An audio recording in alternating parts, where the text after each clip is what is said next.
This is UCE 3353. Today's date is October 23rd, 2010. I'm currently in the Miami, Florida area, and the time is approximately 7:15 p.m. I'm preparing to meet this evening with Jason, Mark, Kai, and Dave.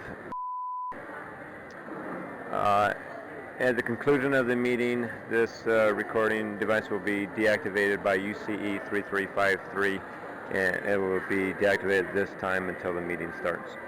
Let me start this first. Tell you, you may not, because I just want to be fair about this. You may not need me at all, Jason, and I'll be the first one to tell you you don't need me.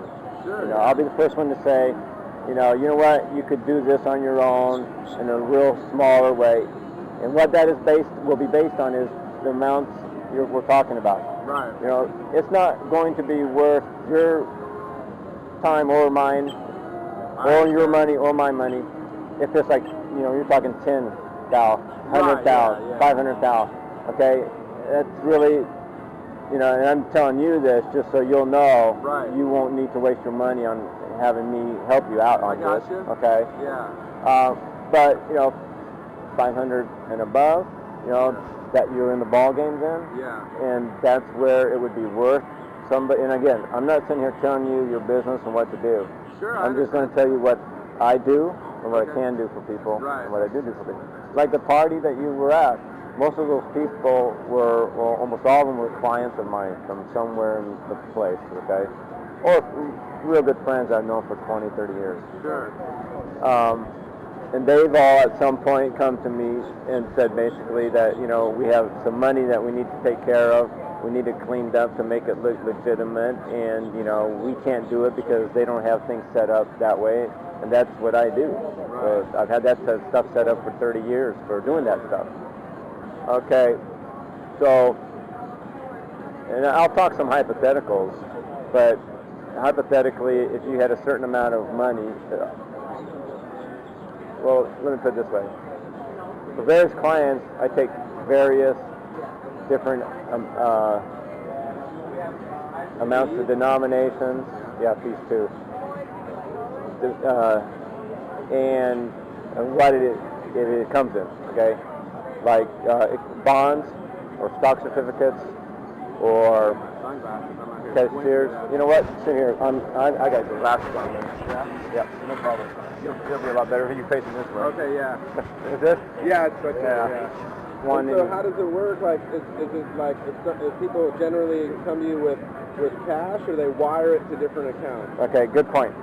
And I was going to cover that. Yeah. So I take it in different forms from people, and it depends on my client and what their issues are, what their problems are, how they need things done, blah, blah, blah. Sure. So, but for a lot of my clients, it's just cash. Okay. Okay, because they're in the drug business. Okay. And I told Kay, because he asked, is cash a problem?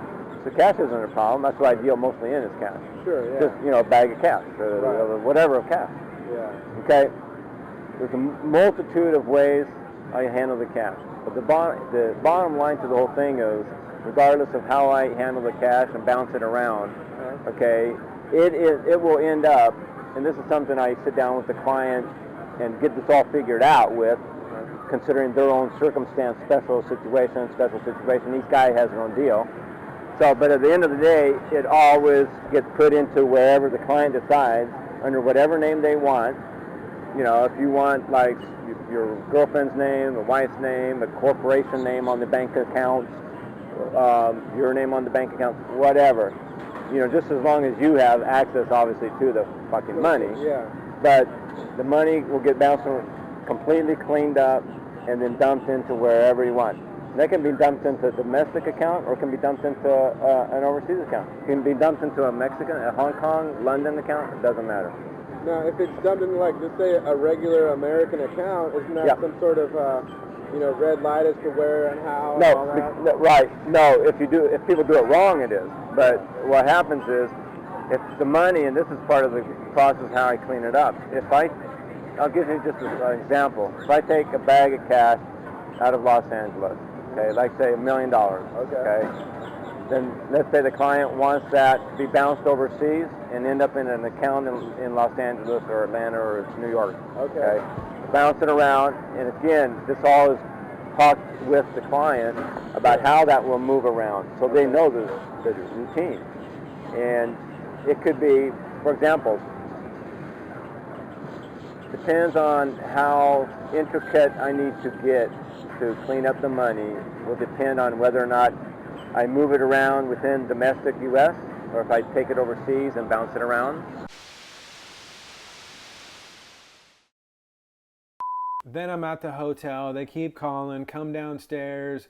And I'm telling them no. And because he's kind of telling me that the guy has to catch a flight after later on, maybe an hour later, whatever it was, I figured they were gone.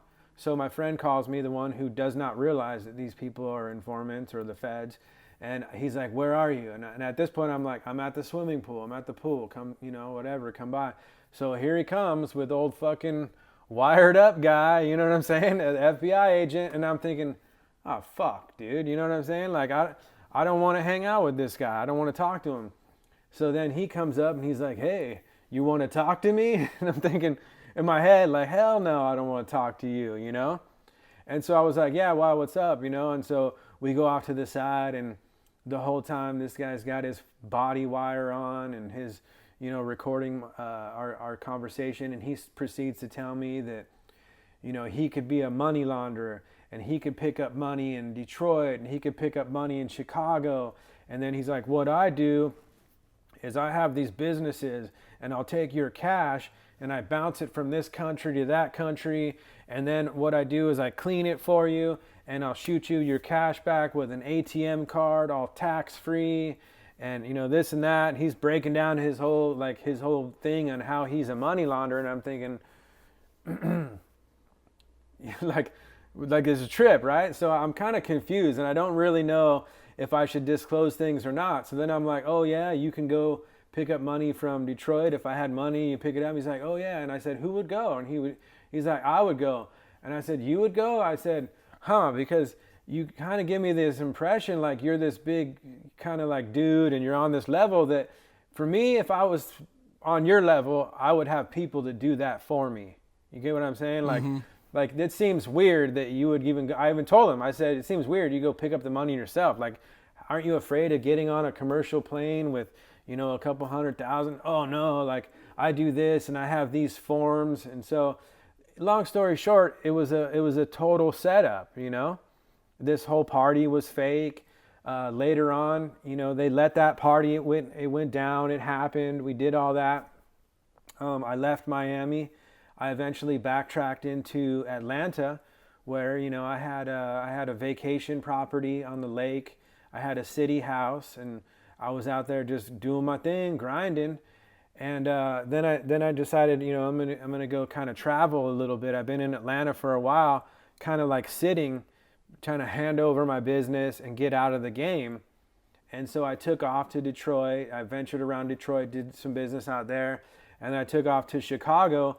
In the time that all of this investigating was going on, I started like seeing them, like I was in Chicago and I rented a vacation property on like the 14th floor, and I had some people over one day, and I had a wraparound balcony. So I'm at this wraparound balcony, and we're all out there, and some of them are smoking, we're hanging out, listening to music, getting ready to probably go to like a Chicago Bulls game or something. And this helicopter is, let's say the balcony is right here. This helicopter is like this, dude, like straight nose to the balcony. Oh, shit. And just fucking hovering. And it was like really fucking obvious, And this is after my house had already been, the house in, had already been raided and stuff like that, right? So I start to kind of see him, and I tell everyone, hey, let's come inside. I lock the blinds, and I see shit. Like, so I lived in a high-rise in Chicago at this vacation house, right? And when I would come into the lobby, I would see dudes that were not the concierge. They were not the dudes, the bell dudes or whatever that worked in the lobby. There would be a dude like on the couch in the lobby all fucking day and all night. And it was weird. And I told my buddies who come kick it with me and party with me, And I'll be like, yo, dude, that dude's the cop. And one night, one of my buddies went over to him. One of them was like, hey, dude, you want some food? You want a hamburger? And the guy's like, nah. But it was obvious. So, right? Even like when I would go to like, when I would go shopping in the mall, we would bounce around from store to store, and I would see like 3 or 4 dudes that fit that image. You know, they have the nice clothing, you know, like the suit type of clothing. They weren't like urban, they weren't hip hop, you know what I'm saying? They were following us. And I was like, man, this is weird, right? And then even I went and did a transaction in Cleveland, Ohio. And I had my buddy from Atlanta that would always set up things for me, like, hey, I told him, line up a private jet for me. I'm going to go to Ohio. So I paid like $14,000, jumped on a private jet. I flew to Ohio. And as I'm there in Ohio, we're cruising around the mall waiting for my pilot to come into town so we can do our transactions. And fuck, dude, sure enough, I see these people like following us around again, right? And I told the dude I was with walking around the mall, I was like, fuck, bro, these dudes are following us. So we start to fucking hit stores, and we end up hitting the to leave the mall. And we bend the corner real fast outside the door, like a short turn, boom. And the dude kind of loses track, that are the guys that are following us. So my buddy lights up a cigarette, and they come outside the mall, and they don't know what to do now because they're not really going to their car. Oh, yeah, they're stuck. So now they're like confused, and they don't have shopping bags. So now the dude's like standing around with his phone, and he's doing weird shit. And I'm just like, fuck, that's the people. You know what I mean? They're on to, you know, to what's happening. So we bail out of there, and I go to my hotel where I'm kind of posted up, waiting for the pilot, waiting for my people to come pick up their work. And I'm probably on like the 10th floor. So I'm looking out one of the windows, and I look down, and I'm hip to the cars that the feds drive. You know what I mean? At this time, it was like a Ford Explorer, right? And it was backed in. And so the way it was backed in, I'm in my hotel suite, and I could look down into dude's windshield, and I could see him lifting up a walkie-talkie, but he's not lifting it all the way to his face. You know, he's lifting it to the window, and I could fucking see straight on. And I told my boy, I'm like, look at that, look right there. And he's like, oh, I'm going to go down to the lobby and see if there's people down there. So he goes down there, and he's like, oh, I seen one dude down there up at the bar. And, you know, so unbeknownst to us, like that whole transaction that was going down that day, it was the feds. You know, when I arrived, you know, they knew the car I was coming in. The people that I was meeting, as soon as I met them, boom, GPS trackers on this dude's car. Boom, GPS trackers on this dude's car. GPS trackers on airplanes. So at this point too, I expanded my what I was doing, and I had 3 airplane pilots. So at any given time, these pilots were doing this in the United States, you know, one going out, one coming in, one going out, one coming in, you know? And so it was all caught up, you know? They were on. Man, so when shit hit the fan with that, man, and they finally raided, man, where were you at when they actually took you into custody? I was at a friend's house in Atlanta. And so when that happened, here's the thing. So initially I was in Chicago, right? And all these, this indictment and these warrants went live, like boom, all in one day. Multi-state raids, kind of like some of the big, you know, gangs or whatever when they did multiple raids in multiple states all at the same time. You know, they went to Seattle, they went to California, Atlanta, Chicago, same day, same time, everything, boom, raids all across the United States. And at that day, I had all these moves happening. You know, I had shit being dropped in Detroit. I had moves coming to Chicago, and all of these cell phones with the people that I worked with, right? All their phones are straight to voicemail, straight to voicemail. Oh, then I started thinking, well, dude's supposed to be here, and he's not answering, dude's not answering.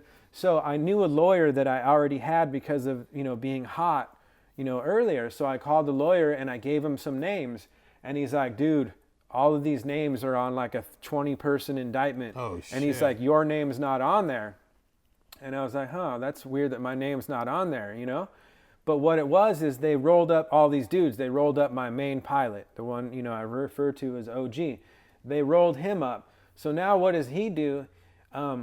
he calls me, and I don't know that he's rolled up, right? But I do know he's been indicted because the lawyer sent me the information, and I'm like, yo, dude, you've been indicted. And he's like, oh, well, I'm good. I haven't got me yet, and I'm ready to go underground, and I'm going to keep fucking going, and where you need me to go. And I don't realize that this dude is in custody, right? So then I'm talking to him, and I gave him the benefit, thinking that this dude was solid, and he wouldn't betray me like that. So instead of going, well, fuck, I don't know, I said, okay, and I was like, we'll figure this out, and he starts saying, I'll go to New York, I'll do this, I'm still, we're still in movement. And I was like, no, we're shutting all of this down, this shut down until we figure this out. So then I'm in Chicago, and I have a passport that's in Atlanta, and I'm like, let me get to Atlanta, and let me try to get my passport so I can just book it out of here, And I end up going to Atlanta, and I contact some of my people out there and who hadn't been hit, they were still good, And so then I'm working with them, and again, I get a house in the wilderness, and I'm put up there for like a day or two, and I'm telling them, go to this house, get the passport. And the whole reason why I wasn't on the indictment is because they wanted all these dudes to talk about me. I'm the leader, I'm this. Oh, and give me a leadership role. Yeah, and so they kind of let me ride a little bit, and I didn't hit me. And I don't know if it's because they didn't know where I was when I was in Chicago. They might not have fully known, because the vacation place I was renting, you couldn't tell like what floor I'm on or what unit I'm in. You might know where I'm at, and of course it's the feds, they know everything, right? And they could have booked it and got me, but I bailed out of there and shot myself to Atlanta. And as I was in Atlanta, I'm trying to make moves like pick up money because all my operations shut down. Eventually, somebody that was in custody with my airplane pilot got word back to other people I knew, and they're like, yo, tell Sin that so-and-so saw OG in custody. And that's when I made another phone call to OG, and I said, hey, bro, like, I heard you were in custody. And he said, and I said, I thought we were like family. I didn't know. And I drove really far away from where I was. I had throwaway phones and all this shit. I drove far away, and I made this call. And he's like, man, like, they let me go on an OR bond, which is your own recognizance, your no bail. And he's like, I had to do it because they were arresting my wife, but I didn't tell them on you. And I was like, wow, that's crazy, right? And I was like, I never realized that you would do something like that. And so I hung up the phone, fucking threw that phone out the window, and just kept it pushing, right? And I was kind of like, that point, I knew I was on the run, and I hit a couple people in Atlanta to kind of like let me stay at their place, let me hide out. I had a couple of cars in Atlanta at a body shop. I started bringing LA to Atlanta. I had a 64 Impala on Dayton's. I had a 1970 Hugger Orange Chevelle, all dumped, and I used to ride around Atlanta, like trying to bring like the LA fucking vibe to Atlanta with my street rods and my cars or whatever, right? So, dude, at body shop, the FBI starts going to this dude's body shop because they know my cars are there. Now this dude, he goes and says, here's his number. He just called me yesterday, So I could kind of stay free for maybe like another, month, right? But once the dude at the body shop gave them my phone number, the feds, boom, we know exactly where he is.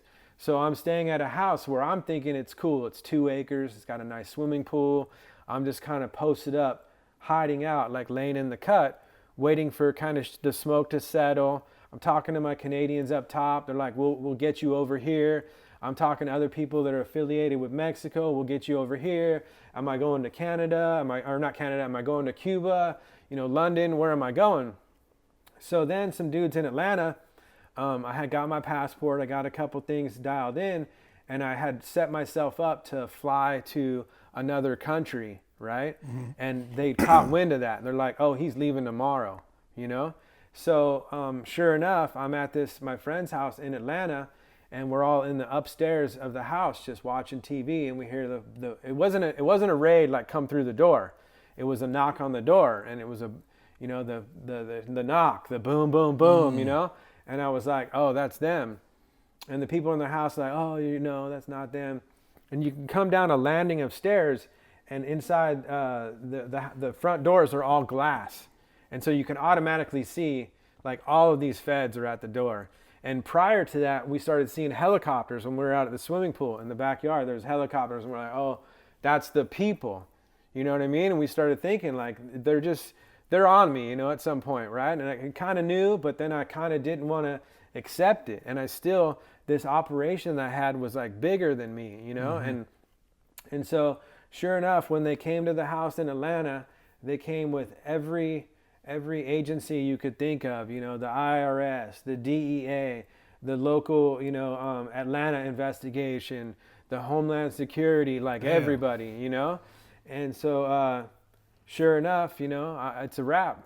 I get taken into custody, and that's pretty much the story in itself, and I ended up, waiting out my turn to try to get sentenced. The whole time I kept saying, let's fucking take it to trial. And he was like, check this out. Like, there's 32 people that have been arrested. Probably more than half of them are cooperating against you. Yep. And you can't go to trial. If you go to trial, they're going to bring these people in like it's a fucking basketball team to testify against you, and you'll never win, So in the end, I worked out my plea agreement. I was a first offender, never arrested in my life. And they do this thing called a pre-sentencing report. PSI. So my PSI came back, and I was just told my PSR that this was like a document where they want to know where you grew up, your family, your background. So I did all this, but when it comes back, it says that my sentence should be like a 30-year sentence. And I'm thinking crazy, right? So in the federal system, they do these things called enhancements, and it's a number chart, and it's by points. So then they had all these enhancements, like, oh, he had his co-defendant had a gun at his house. He did money laundering. That's another 2 points. He was the leader. We want another 4. So I signed my plea agreement on the where I stipulated I'm at level 32, which is the range between 10 years to 15 years. And at that point, I had settled in, and I'm like, okay, I'm cool. I'm whatever. 10 years, it is what it is. So I signed a plea agreement, which is a little bit scary in the sense that I signed it from 10 to life is my sentence. And so in the end, I had I guess one of the most lenient judge in the Atlanta, that district court. And so when I got there, he was like, yeah, no, first they tried to say, we're going to book him for, 12,000 pounds. When I signed my plea agreement, and I signed for a little bit of cocaine, and I signed for 1,800 pounds of marijuana. Then they tried to come back and say, oh, it's 12,000 because we have these ledgers, where it was just money amounts I had written down, but they tried to switch that and say that that was pounds of weed. And the judge instantly was in the very beginning is, I'm not going with the 12,000. I'm going with what he signed here. It's plea agreement, 1,800. Let's move forward. And so at the end of the day, the prosecutors fought to, enhance me for a gun. And so we fought, and we said, Sin doesn't even know where this gun is. He's never been to this house. He doesn't know anything about this person owning the gun. It has nothing to do with them. The judge agreed and said, I'm not going to do the 2 points on the gun. Eventually, when I signed my plea agreement, I kept saying, I get something. I'm not going to sign a plea agreement and not get anything, because I was reading law books. And so I said, so then I had 2 counts. I had the drugs, and I had a money laundering charge. And so they said, well, we're going to keep the money laundering charge, but we'll take 2 points off for money laundering. Normally that's a 2-point enhancement. And so I said, okay, cool. And we put that in the plea agreement. Well, the day of the sentencing, of course, they tried to backpedal and recharge me with that 2 points. So that was in the PSI when it said this dude should get 30 years. It was 4 points for a gun, 4 points for a leadership, 2 points on money laundering, and then another, whatever it was like another 10 points on top of what I signed for 32. And so 32 and another 10 brings it to 42. Oh, shit. 42 in the feds is basically like 30 years to life. So at the day of sentencing, I had friends there. I had family there to speak on my behalf. We went in there and we fought, and the judge said, I'm not giving him the 4 points for the gun. I'm not giving him the 2 points for the money laundering. It says right here, we're taking that out on the plea agreement. So the judge said, I will give him 3 points for being the leader. And then the prosecutor said, oh no, it's 4 points. And he said, well, I'm going with 3, right? And so when in the federal system, when you sign a plea agreement and you don't go to trial, you get what's called 3-point acceptance of responsibility. And so what that does, when I signed for 32 points, then they take 3 points off of that because I signed a plea agreement. And now I'm not going to trial. We're not fighting. So then that brings me, you subtract the 2, I'm at level 29. And so I'm like, okay, cool. Level 29 is really nothing. It's like 7 years, right? But I signed a mandatory minimum. So even if I end up at 29, I can't get anything less than a 10-year sentence. Even if my guideline chart says, now I'm at 32. But in the end, so the judge gave me 3 points for being the leader, right? And what that did is it took me to 32. Now you're at level 35. So then you have the acceptance of responsibility. It brings me back to level 32 in the actual sentencing day. So level 32 is basically 10 years to 15 years.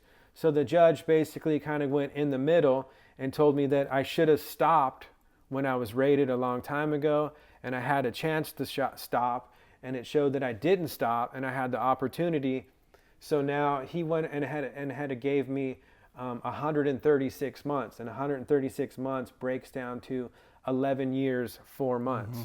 As a first offender, I've never been arrested before.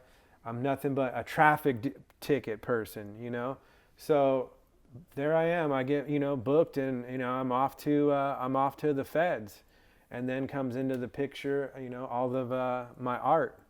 So, prior to going to the feds, had you been this involved in art, or were you an artist like this, or this is something you perfected while you were down? Prior to prison, like in high school, I want to say I kind of dabbled with some artwork. I used to get in and do a little bit of graffiti. That was my thing. I'd sit in class and I would do graffiti. And I got to the point where I did a couple, graffiti pieces actually on the streets. And it was weird because, here I am like a surfer kid from the beach. And here I am graffitiing the beach, I'm not from the neighborhoods where you see that. But it kind of, I used to look at books called spray can art and subway art. And I used to think this is cool. So I started kind of getting into doing some graffiti, really on paper, and then a little bit, of testing the waters with spray cans. And then, my mom brought me some canvas when I was maybe in high school, and I did a few canvas paintings, right? And as soon as I would do them, like my mom's friends or my friends, they would be like, oh, we want that. What do you want for it? So I would sell a couple of paintings, but in the end, it was like I'm a money person and I didn't really know what to charge people. So I was young and I just give me whatever, the materials cost. And I would sell a few paintings for, the cost that I had spent on the material. So in the end, it wasn't something that was lucrative. And I maybe sold a handful of paintings, and then there goes the chapter of my life where I go and start doing, the window tinting shop, the escort service, the mischief and the Porsches. So I left the artwork behind. And when I look back and see that, I think to myself, I'm a spiritual person. I believe in God. I think that maybe God had spoke to me and put this art, this this gift, right, of doing, being creative like that. He gave that to me, and yet I didn't take that gift at that moment in time, and I went down a different road, and maybe God had this path for me, like we're setting me up to be an artist, but here I'm with thugs and riffraff, and I'm hip hop, and I'm DJ, and I'm in criminal activity, and now it's kind of like come full circle back to where, I'm in prison, and now I never really even though I was a spiritual person, I never studied the Bible or read the Bible, right? And so I read it a little bit before my sentencing, you know, trying to, you know, have mercy, to try to figure out if I can get, you know, not get broke off in the feds. You know, I'm just praying hard and hoping for, you know, a decent sentence. And so now that I'm here and I'm back, I just feel like now I'm back on track on where I need to be in life. And it's an opportunity that I would like to try to take moving forward and be, you know, legitimate. And now that, you know, street art and graffiti art is like at an all-time high with, you know, like Banksy and other artists, you know, there's, I saw a documentary the other day on Brainwash, and there's all these dudes that are just killing it. And, you know, so now I'm changing the way I think. And so I no longer think like, oh, I'm going to sell weed and sell this. And so now if I look at it how I used to look at marijuana as like a store, and this person's a store, and I'm going to set up this shop. And now I look at, so this piece of art, it's a pound of Kush, and I'm still shooting them out. You know what I mean? And now I can shoot out something legal across the United States. Not only can I do it across the United States, I can do it in the whole world. And prior to my arrest, you know, I never had Facebook. I never had Instagram. So I didn't want Facebook. First, Instagram, I think he didn't even exist when I was, you know, before I went to prison. And so at that point, now that I'm here and I see that I can reach people and I can reach masses and I can get thousands of dollars for my artwork. I can create stuff. I can do t-shirts. I can do shoes. You know, like there's a bigger world out there that I'm kind of anxious to embrace, you know, and get out there and really make something happen. So as of right now, look, you know, I'm currently in a halfway house, right? I've already done one art show, and I didn't go out and solicit this art show. These people, they discovered me on Instagram. They hit me up. Your artwork's cool. We want to get with you, do a show. I said, all right, cool, let's do this. Next thing you know, 3 weeks into the thing, I'm out here, I'm doing an art show. Boom. So now another company hits me up, 3rd Street Tattoo in Hermosa Beach. They hit me up to do an art party. You know, they're like, and it's not because they know of me because I'm in their neighborhood. They discover me because I'm posting on social media, and I'm posting Manhattan Beach. I'm posting South Bay. So it's my art that got them to me. It's not that because I know friends of friends and we all grew up in the same neighborhood. So then once they hit me up, they're like, hey, give us a call. I give them a call. They're like, your art is dope. We want to have you a part of our art show. So now it's like, I'm really excited to see what lies ahead in the art for me. How do I know Jason Barber? Well, I know his brother, kind of grew up with his brother. He's now a cop or a pig, or what do you call him? Those kind of people. He's retired now, by the way, I think. I grew up with his brother and obviously got to know him through his brother and hanging out, and then probably consumed some of his drugs along the way because he might have been involved in moving some weight back in the day. And just South Bay, it's like a small town, 3 cities, Manhattan, Hermosa, Redondo, pretty communal vibe, and everybody knows everybody. So knew him for quite a while, partying and just hanging out. I think he actually let me drive his Porsche one night. I think it was pretty fast. It was pretty good. And yeah, then he got popped and went to jail for a little while. What, 10 years, I think, maybe? Is that right? 10 years? Yeah, so he was doing a little time, got broke off a piece, and it's down in Terminal Island. Well, I don't know, is that Terminal Island in Pedro, wherever? And he started doing art. I don't even know if he did art before that, but he started doing paintings, and I'd see like pictures leaking out of him standing there with his gear on, you know, with a little Sinister Monopoly piece of whatever, piece of art, big piece of art, small piece of art. So he gets out the last, I don't know, it's been like 6 months maybe. How long you been out? Okay. Oh, how long you been out of jail? 2 months. 2 months, shit. So he gets out about 2 months ago, and like I said, South Bay, communal, everybody knows everybody. And I've been partners with my friend Jeremy up here in 3rd Street Tattoo for, I think we've been open like 6 years or something like that. And we'll do art shows every once in a while. So of course we invited him tonight. We're doing a benefit for the California wildfire victims and trying to raise a little money. So usually the South Bay is pretty good at coming together and, you know, whatever, putting their money out there. It helps some other people out. A lot of good causes usually, but it's cool because his art's really cool. He's one of us. He's been here, and I think he's used the art as an outlet. I think a lot of dudes in prison do that. I never made it statewide. Stuck to LA County. It's a pretty bitchin' place, 9,500. But I've been a good boy for a little while, so I see a lot of guys come out from doing like big time. My brother did a lot of time. A lot of friends that have done 10, 15 years. And you know, I think if somebody can grab onto like something, whether it's welding or art or tattooing or writing, you know, a lot of guys educate themselves, but for him, I think art was his outlet and keeps you out of trouble in there.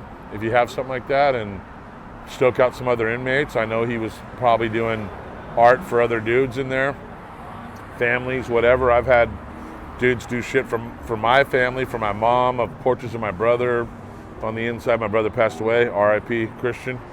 But yeah, so he gets out and he's looking good. Doesn't look like he's high on cocaine or alcohol. He's probably got to do that fucking piss test tomorrow morning or something. But yeah, second chances. I mean, the prison system's fucked up. They don't give anybody a real chance. You know, it's hard to get educated in there unless you do it yourself. It's hard to get job training, blah, blah, blah. You got to jump through a bunch of hoops and it never fucking happens. And you walk out with $200 gate money and nowhere to go, and you wind up back in the exact same neighborhood doing the exact same shit that put you in there first place. That's what they fucking want. It's a revolving door. Fuck the third strike law. Fuck rehabilitation, because there ain't no such thing right now. And so for him to grab onto that and come out here and try to do good, let's hope he stays on it. His art's great, and there's a big community. LA is a big art house, so hopefully he just stays out of trouble and uses this to like bring himself back to reality. Fucking freedom's sweet. He's knowing that right now for sure. So, you know, stoked for him to be here, and got a lot of pieces in there. Got to go sell some of those things and raise some money. So good looking out.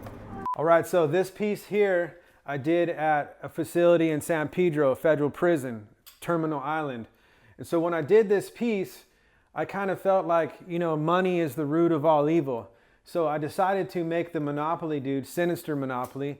I tried to make him into what Lucifer is the name of this painting. And the reason why I did that is I just, you know, because he's the bad guy. He's the criminal element. He's the money that is connected to, you know, bad money and stuff like that. So it's kind of has that theme to it. It's just the root of all evil is money. And then we have this one right here, which this is like a mashup of John Wick and James Bond.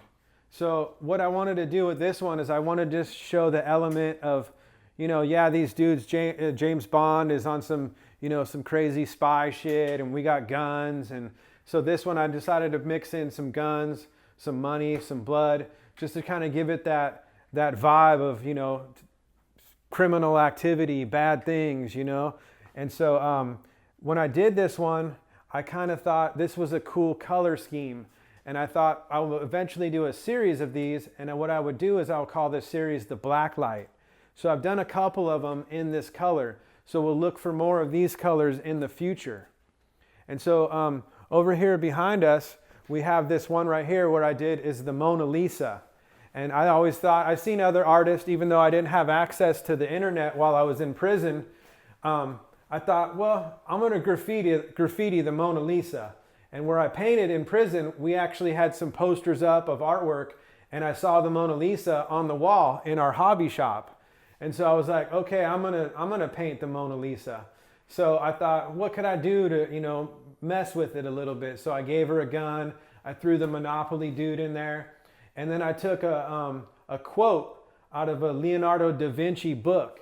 And so I thought, I'm just going to graffiti over it. I'm going to cross it out and put Sinister Monopoly. And so the quote, if you can't see it, it says, Leonardo is an artist who needs to be deciphered. We know that he liked to amaze and to intrigue, willingly playing the part of magician. And, you know, something kind of like spoke to me in that thing, you know. I just figured in a way, I'm a artist magician because I'm painting in prison, right? And so then we have another one here, which is, if you go up high, we have Marilyn Monroe, and that's an original piece. Everybody has that iconic Marilyn Monroe that they really like, and it's popular art. So I said, what can I do to kind of make her like a sex kitten and a little more provocative? So I thought, I'm gonna put her in this mask. And when I did this painting, I blasted it quick. Like, that's literally like a 30 minute hit right there, I call it, where I did my sketch and I came through with my paint and I just boom, boom, boom, and I knocked it out quick, right? So people tripped on me. I had like people standing there watching me. The same thing with the Mona Lisa. I had a crowd around me in the institution where I was, and they were tripped, like, fuck, this dude's, look at him go, right? And so then I have this one, which is a cartoon of the character from the movie Suicide Squad. This is Harley Quinn. And so when I did Harley Quinn, I decided to do a series called Sinister Monopoly versus DC Comics. And when I did that, I figured not everything will have the Monopoly character. It'll just be, DC Comics, me, the artist Sinister Monopoly, doing, stuff in relation to DC Comics and stuff like that, right? So then we go over here, and I have another piece, which we just kind of threw it up over here real fast just to kind of do our video. This piece right here is titled Hitman. And so what this is right here is it's meant to be kind of like, if you think of like a mobster hit, your mob people, the time's up and you're gonna get whacked, right? So I wanted it to be like a comic book where you have different scenes. So you have the gun being cocked, you have the hitman himself, you have, your guns and your targets, right? So that was kind of the theme on that one. And then I have this one back behind me where every now and then, I grew up on this pop art. I grew up on, Batman and Robin, and I used to get a kick out of the fight scenes. So one day I just was like, oh, I'm going to do some Batman and Robin stuff and make that a part of the DC Comics series that I did. So that's a few of my pieces. So we'll stay tuned and we'll head over to the next art show. What I like to think is I'm doing what I think is fun. And it's fun for me to do the Monopoly dude doing mischievous things, things he's not supposed to be doing. You know what I'm saying? So things that are going to shock you, like, dude, the Monopoly guy, he's getting fucking shot up. He's fucking throwing money up at the strip club. Like, you know what I'm saying? Like, he's me. I'm Sinister Monopoly. So when you see those paintings, in the end, that's me. That's who I am and what I am and who my backstory. You know what I'm saying? So it's kind of like just a character that, for me, I love it. So when I was in prison, inmates would come up to me and they'd be like, hey, Sin, can you do a portrait of me and my lady or me and my son?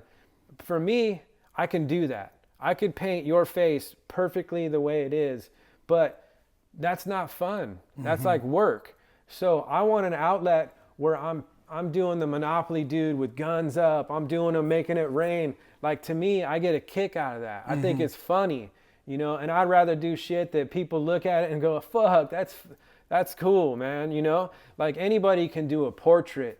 Anybody could paint, other stuff. But I want to do stuff that, to me, when I think of art, it should create an emotion. When you look at it, it should make you feel feel something. And so when I think of people looking at my art, I want them to think like, that's funny. That's some funny ass shit, or that's cool as fuck, So that's kind of like where I'm at with my art. And as of right now, I get a lot of people that, embrace it. And they're like, fuck, this shit is cool, dude.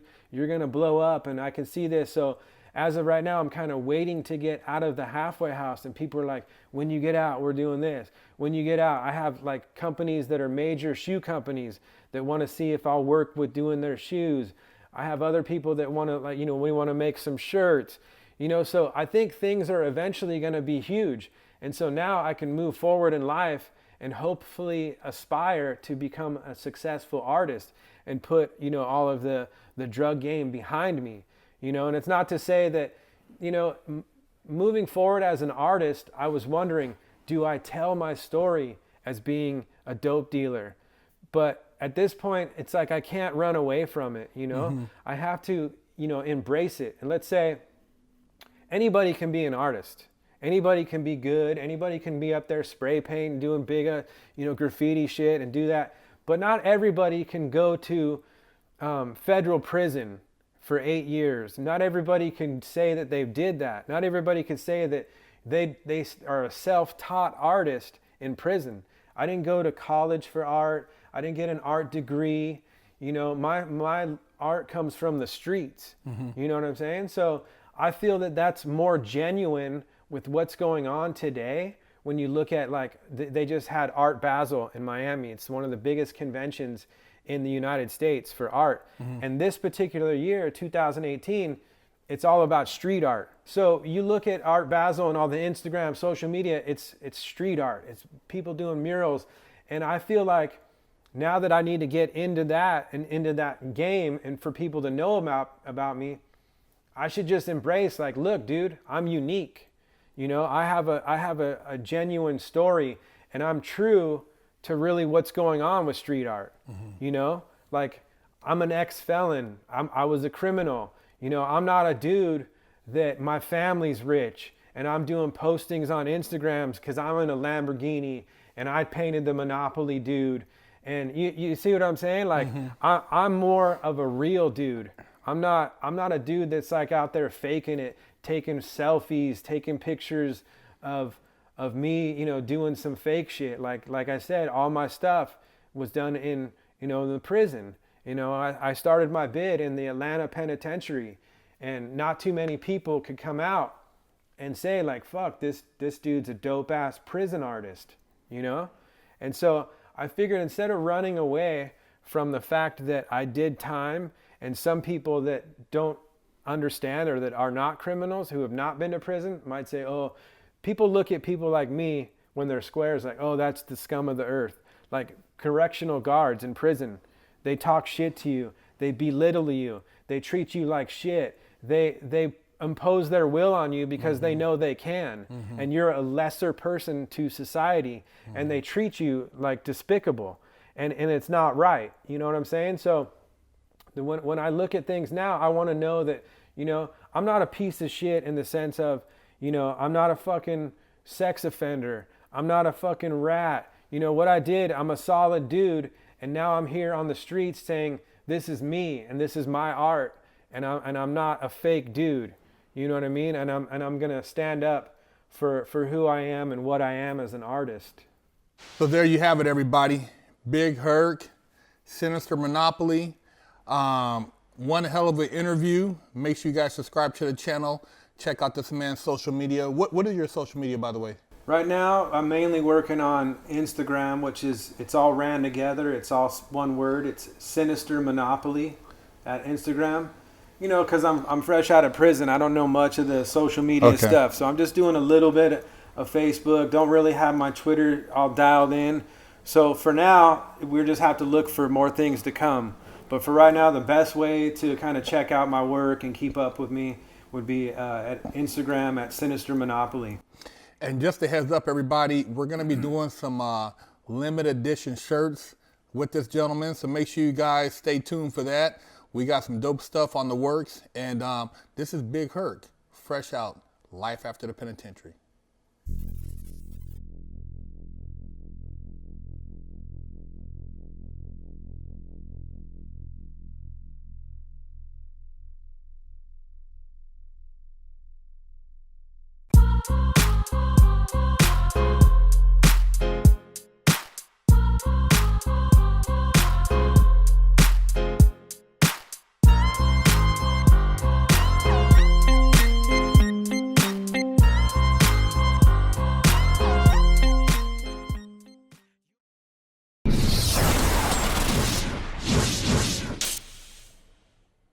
Lockdown's over.